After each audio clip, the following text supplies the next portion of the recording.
하나님께서 여러분과 함께 루카가 전한 거룩한 복음입니다.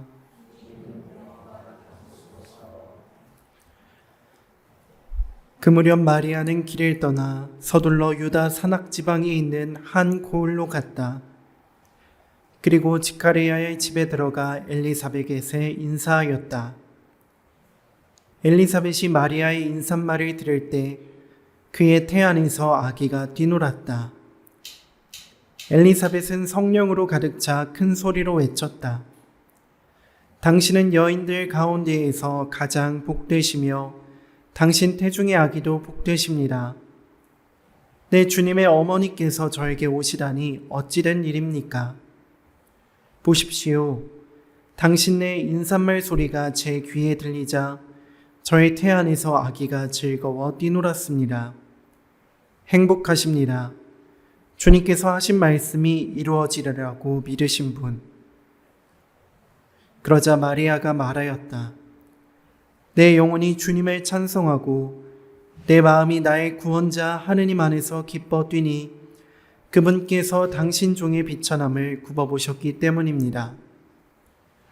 이제부터 과연 모든 세대가 나를 행복하다 하리니 전능하신 분께서 나에게 큰일을 하셨기 때문입니다.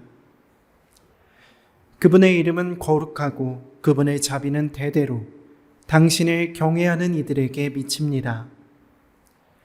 그분께서는 당신 팔로 권능을 떨치시어 마음속 생각이 교만한 자들을 흩으셨습니다. 통치자들의 왕좌에서 끌어내리시고 비천한 이들을 드러높이셨으며 굶주린 이들을 좋은 것으로 배불리시고 부유한 자들을 빈손으로 내치셨습니다.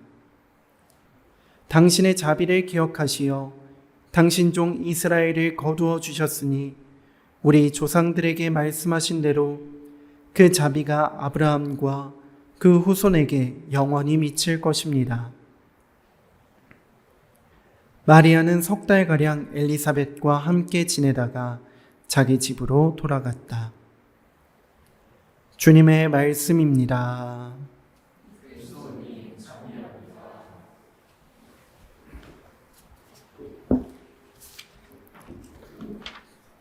찬미 예수님, 성모 승천 대축일인데 제가 옛날부터 그냥 상상을 많이 해가지고 그런지 모르겠지만 아니 성모님이 승천한 게 나랑 뭔 상관이지라는 생각을 참 많이 했습니다. 근데 뭐 매일 미사나 이런 데 잘 나와 있긴 한데 그것만으로는 살짝 좀 부족하게 느껴집니다. 매일 미사에 성모 승천은 그리스도 안에서 산 모든 사람이 누리게 될 구원의 영광을 미리 보여주는 위로와 희망의 표지라고 말을 하는데 사실 그렇게 와닿지 않았습니다. 그래서 우리가 성모님에 대해서 조금 더 이해를 하고 성모님을 알고자 노력하지 않는다면은 성모 승천 대축일이라는 이 날이 우리에게 그닥 의미 없는 날일지도 모릅니다. 그 성모님을 공경하는 것, 성모님을 아는 것은 성모님의 삶을 한번 자세히 살펴보는 것에서부터 시작합니다.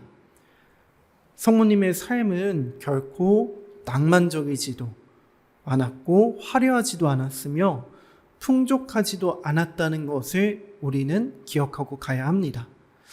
지금이야 어느 성당을 가도 정말 성모님이 제일 좋은 위치에 예수님하고 또 이렇게 있는 모습을 또 보게 되고 뭐 도처에 있지 않습니까? 뭐 성모병원도 있고 성모 유치원도 있고 뭐 여러 가지 성모라는 그 이름이 들어간 그런 어떤 건물들도 많이 보게 되는데 성모님의 삶은 겉으로 드러나는 삶이 아니었습니다. 성모님은 무엇보다 누구보다도 예수 그리스도 자신의 아들이지만 하느님이신 그분을 믿으셨고 사랑하셨으며 그 때문에 고난을 받고 시련을 겪으셔도 기꺼이 인내하셨습니다. 예수님께서 그리스도인들에게 당부하셨던 말씀처럼 자기 십자가를 지고 따르신 것입니다. 성모 마리아의 이런 신앙에는 모범적인 어떤 모습들에는 어두운 모습, 고난과 시련들이 늘상 있었습니다. 우리가 잘 알고 있듯이 시메온이라는 그 예언자는 성모님께 이런 예언을 합니다. 당신의 마음은 칼에 찔리듯 아플 것입니다. 실제로 성모님은 당신의 아들이 십자가에 처형돼서 돌아가시는 그 모든 장면을 자신의 눈으로, 자신의 마음으로 봐야만 했습니다. 이런 성모님의 그 모습들이 어떻게 우리에게 위로와 희망의 표지가 될 수 있는지 다시 한번 생각해 보게 됩니다. 성모님께서는 정말로 누구보다도 각별하고 헌신적인 예수님의 동반자이셨습니다. 또 주님의 겸손한 종이셨습니다. 그리스도를 잉태하고 낳으시고 또 기르시면서 예수님의 모든 것들, 하느님의 모든 말씀을 자신의 마음속에 깊이 새기고 또 곰곰이 생각하면서 도대체 이런 일이 나에게 왜 일어나는가 계속해서 생각하시는 분이셨습니다.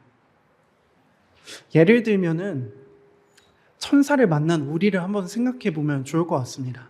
여러분은 천사를 생각을 하면은 어떤 모습이 떠오르는지는 모르겠지만 아마 대부분의 그 많은 사람들이 그 가톨릭 혹은 그리스도교를 믿지 않는 많은 사람들이 나에게 달린 어떤 그 사람과 비스무리한 그런 모습을 생각하지 않을까 싶습니다. 나에게 달린 어떤 누군가가 나에게 옵니다. 그래서 무슨 말을 하면은 아마 저같이 조금 약한 사람은 그냥 무슨 말을 해도 다 믿을지도 모릅니다.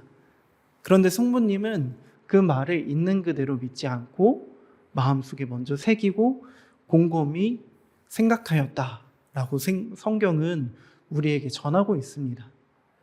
성모님은 모든 것을 곰곰이 생각하고 마음속에 잘 정리하는 아주 지혜로운 분이셨습니다. 그러한 방법으로 성모님은 모든 일생의 고난과 시련, 행복을 기꺼이 감내하셨고 그렇게 예수님의 첫 번째 아주 정말로 충만한 제자가 되셨던 것입니다. 그래서 저는 성모님의 이러한 모습을 한번 우리가 더 마음속으로 새겨볼 때 무언가 발견할 수 있지 않을까 생각해 봅니다. 성모님은 천사라는 그 존재를 나에게 달린 어떤 존재로 보지 않고 하느님의 뜻을, 하느님의 소명을, 하느님의 빛을 전해주는 무언가 어떤 소중한 존재로 여기셨던 것 같습니다. 곧 다시 말해서 우리도 천사가 될 수 있다는 것입니다. 이게 무슨 말이냐면 겸손하신 우리 성모님께서는 천사가 하는 말을 자기 마음속에 곰곰이 새기고 그리고 엘리사벳을 찾아갑니다. 어쩌면 자기보다도 훨씬 더 힘들어할 친척 엘리사벳을 유다 산악 지방을 건너가서 인사하고 3개월 동안 함께 지내며 하느님의 기쁨을 서로 나누고 옵니다. 자신에게 어떤 천사처럼 성모님은 천사가 돼서 하느님의 뜻을 엘리사벳에게 전해줍니다. 이러한 모습을, 이러한 성모님의 마음을 잘 헤아려 볼 때 우리는 어떻게 살아야 하는가, 우리가 어떻게 살 때 하느님의 뜻을 그리고 하느님의 은총을 더 깊이 체험할 수 있는가 깨닫게 됩니다. 우리도 성모님처럼 하느님의 뜻을 나르는 이 세상의 천사가 될 때 우리는 성모님께서 과연 어떤 마음으로 이 세상에 살았는지 깨달을 수 있게 된다는 것입니다. 지금까지 우리 교회는 아직도 천사를 그리고 또 천사를 말을 할 때 나에게 달린 어떤 존재를 우리에게 보여줍니다. 그러나 하느님께서는 당신 자신을 인간으로서 보여주셨고 그리고 모든 것을 함께하는 정말 모든 이에게 모든 것이 되는 존재로 우리에게 다가오셨습니다. 우리도 가장 낮은 곳에서부터 함께할 수 있는 그런 존재, 천사 같은 하느님의 뜻을 전하는 그런 존재가 되어 본다면 성모 승천의 그 의미가 과연 무엇인지 깨달을 수 있을 것입니다. 저는 어렸을 때부터 성모 승천 대축일이 주일에 겹쳤으면 좋겠다는 생각을 참 많이 했습니다. 주일에 성모 승천 대축일이 겹쳐 있으면 일주일에 미사를 2번 가지 않아도 된다는 그 기쁜 마음에 그 날이 참 좋았습니다. 그러나 우리가 성모 승천 대축일의 그 의미를 한 번만 더 생각을 해보고 성모님이 누구이신지, 한 번만 더 깊이 생각해 본다면 이 날은 우리에게 하나님께서 주신 또 하나의 선물 같은 날일지도 모릅니다. 지금 나는 성모님을 어떻게 생각하는가? 지금 나는 하느님의 천사들을 어떻게 맞이하고 있는가 생각해 보셨으면 좋겠습니다. 분명 우리 주변에는, 우리 주변 이웃들은 하느님의 뜻을 우리에게 열심히 날라주는 천사의 모습으로 다가오고 있을지도 모르지만 우리는 바쁘다는 핑계로, 그리고 지쳤다는 핑계로 그 천사들을 매몰차게 돌려보내고 있을지도 모릅니다. 하느님의 천사를 돌려보내지 않고 기꺼이 받아들일 때, 그리고 나도 그 천사로서 이 세상을 기꺼이 살아갈 때 우리는 그날을, 하느님이 우리를 불러주시는 그 날에 성모님과 함께 하늘나라에서 기쁘게 살아갈 수 있을 것입니다. 사랑으로 서로 섬긴다면은 우리는 서로에게 천사가 될 것입니다. 천사로서 이 세상을 열심히 살아가신 성모님을 기리며 오늘 하루, 그리고 이 더운 여름날 서로에게 천사가 되도록 합시다.